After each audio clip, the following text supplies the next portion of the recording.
কি দেখেই ভীষণ লোভ লাগছে তো। দেখুন, আজকে আমি আপনাদের জন্য বানিয়ে দেখাবো কুলের টক মিষ্টি আচার।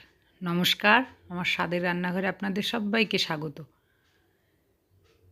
আমি তার জন্য নিয়ে নিয়েছি কাঁচা পাকা কুল, যেটাকে আমি ধুয়ে রোদে শুকিয়ে নিয়েছি 2 দিন।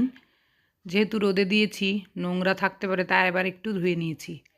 ধুয়ে ওর বোটাগুলো ছাড়িয়ে নেব, ছাড়িয়ে আঙুল দিয়ে এরকম চাপ দিয়ে ফাটিয়ে নেব সবগুলোই। দেখুন,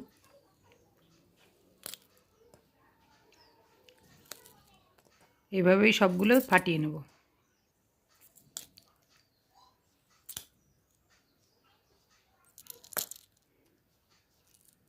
এই যে পট পট করে ফাটছে, আওয়াজটা শুনতে দারুণ লাগছিল।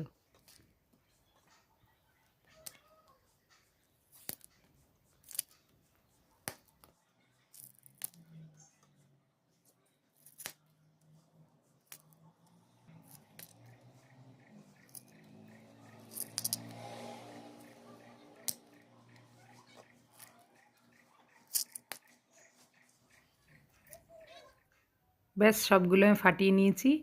এবার একটা কড়াইতে নিয়ে নেব আখের গুড়। এটা আখের গুড়, আমার কাছে এটা ভেলি গুড় ছিল, আমি সেটা দিয়েই করছি।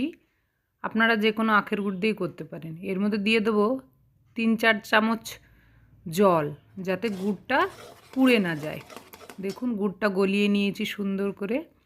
এবার ওই ফাটিয়ে রাখা কুলগুলো এর মধ্যে দিয়ে দেবো।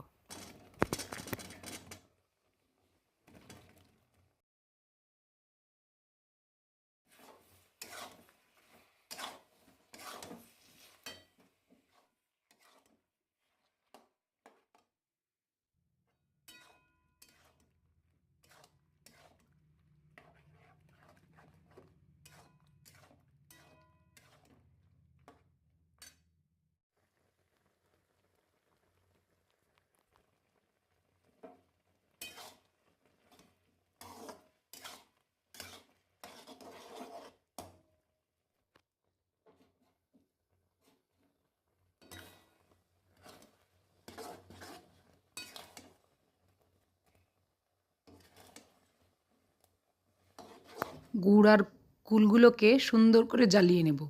অন্যদিকে আমি একটা কড়াইতে নিয়ে নিলাম 4-5টা শুকনো লঙ্কা। আমি কড়াটা একটু গরম করে নিয়েছিলাম, লঙ্কাটাকে একটু এইভাবে ভেজে নেব। এরপরে দিয়ে দেবো এর মধ্যে 1.5 চামচ 5 ফোড়ন, আর দেব 1 চামচ মৌরি। লঙ্কার সঙ্গে এই মশলাগুলো দিয়ে ভাজলে কী হয়, এই মশলাগুলো বেশি পুড়ে যায়, লঙ্কাগুলো ঠিক ভাজা হয় না, তাই আমি লঙ্কাগুলো আগে ভেজে নিলাম।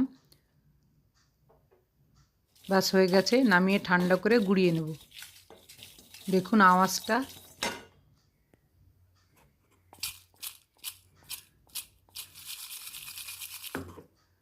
বোঝা যাচ্ছে কতটা মুচমুচে হয়েছে। এবার গুঁড়ো করে নেব। এদিকে আমার কুল আর গুড়টাও মোটামুটি জাল হয়ে সুন্দর মিশে গেছে।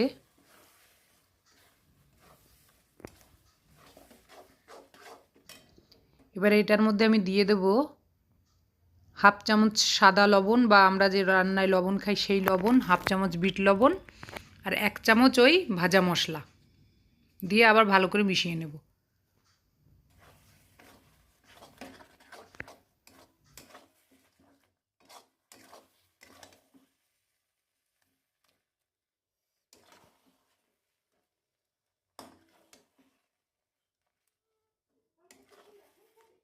ব্যাস, তৈরি হয়ে গেল সুস্বাদু কুলের আচার। আপনারাও বাড়িতে তৈরি করে দেখুন কেমন হয়। ভিডিওটি দেখার জন্য আপনাদের ধন্যবাদ।